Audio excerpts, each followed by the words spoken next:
সমালোচনা আর একজনের সমালোচনা আর একজনের দোষ চর্চা কথা কোন আছে না নাই? নবীর উম্মতের দল খারাপ লাগে আপনাদের? হ্যাঁ, রাগ করতেছেন নাকি? আবার কয়েকজন পাঁচজন মহিলা মিলে এক জায়গায় বসে বসে আর একজনের দোষ বলতেছে। হঠাৎ করে পাঁচজনের একজন যখন উঠে যায় বাকি চারজন মিলে তার দোষ আলোচনা শুরু করে দেয়। কথা কোন ঠিক নেই? একটু আগেই তার এসো আর একজনের দোষ বলতেছিল। এই যে এখন মাহফিল হচ্ছে, হয়তোবা আপনারা এমনও পাবেন চায়ের দোকানে আশপাশে বৈশা বৈশা মাহফিলের হুজুরদের বিরুদ্ধে সমালোচনা চলতেছে। বর্তমান চায়ের দোকান রে তো আমি চায়ের দোকান বলি না, বর্তমান চায়ের দোকান রে আমি বলি হলো নষ্ট আর পচা ফতোয়া বিভাগ। যার তালি নাই, যার রক্তের মধ্যে হারামে ভরা,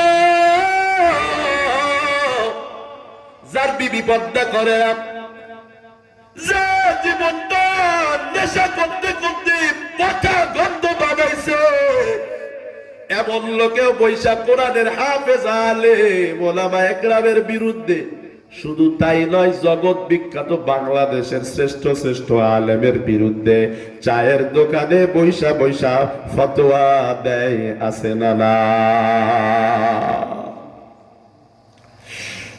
এই জন্য এই চায়ের দোকানে কোনো আলেমের যাওয়া উচিত না।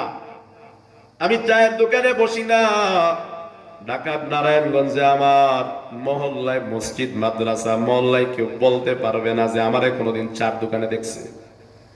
আমি একদিন এক এলাকায় গিয়েছি, চায়ের দোকানে বসেছি। এক মুরব্বী আমারে ইসলাম সম্পর্কে একটা প্রশ্ন করছে। আমি চিন্তা করতেছি সঠিক জবাব না দিতে পারলে আল্লাহ ধরবে।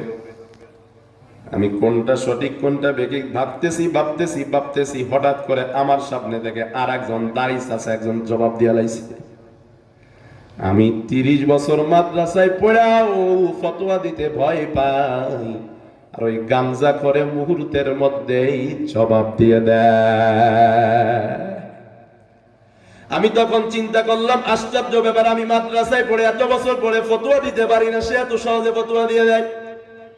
আর একজন আলেমের সামনে যদি সাধারণ মানুষ আবেলে কথা কয়, আলেমের অসম্মান নয়। আর একজন আলেম যদি নিজের এলেমকে অসম্মান করে, সে আল্লাহর কাছে অপরাধী হয়ে যায়। ওই দিন থেকে আমি বুঝে নিছি চায়ের দোকানে বসলে নিজের সম্মান ঠিক থাকে না। যেখানে একজন আলেমের মর্যাদা ঠিক থাকে না, ওই জায়গা একজন আলেমের জন্য বসা ঠিক না। চায়ের দোকানে আপনারা বসবেন, বসলেই শুধু আড্ডা আর আড্ডা, গীবত আর গীবত। আপনার ছেলে আপনার মেয়ে নিজের মা বাবার গীবত করতেছি, কথা গান আছে না নাই? ওরে বাবা, গীবতের শাস্তি কি?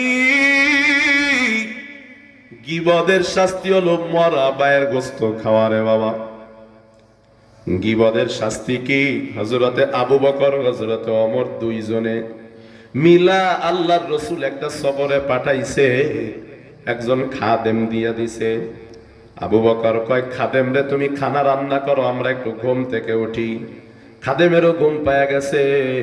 খাদেম ঘুম থেকে ওইটা কয় খাবার কই? খাদেম কয়, আমার ঘুম পাইছে, আমি খানা রাঁধতে পারি নাই। হযরতে আবু বকর ওমর কয়, খাদেম একটা আনছি, ঘুমে বড় পাগল, এত ঘুম হইলে চলে? আমরা বিভিন্ন সময় মিস্ত্রি আনি, বিভিন্ন সময় কর্মচারী আনি, এমন কথা বলি হারামেশা কিছুই মনে করি না। আবু বকর ওমর কয়, খাদেম যেহেতু রান্না করো নাই, নবীর কাছ থেকে খানা নিয়ে আসো। খাদেম আইসা কয়, নবী খানা দেন। নবী কয়, কার জন্য খানা দিব? কয়, আবু বকর ওমর খানা খাই নাই, আমি রাঁধতে পারি নাই, নবী মাফ করে দেন। আমার নবী কয়, আমি একটু আগে দেখতে পাইলাম আবু বকর আর ওমর দুইজনে খানা খাইতেছে, তুমি কি বলতেছো? আবু বকর ওমর খানা খাই নাই। খাদেম কয়, সত্য কথা নবী, আমি একদম সত্য বলতেছি, তারা দুইজন না খায় আছে। নবী কয়, তাদের দুইজনরে ডাকো। আবু বকর ওমর আসছে, কয়, ইয়া রাসূলুল্লাহ, সত্যি সত্যি আমরা কিন্তু খানা খাই নাই। আমার নবী কয়, ওমর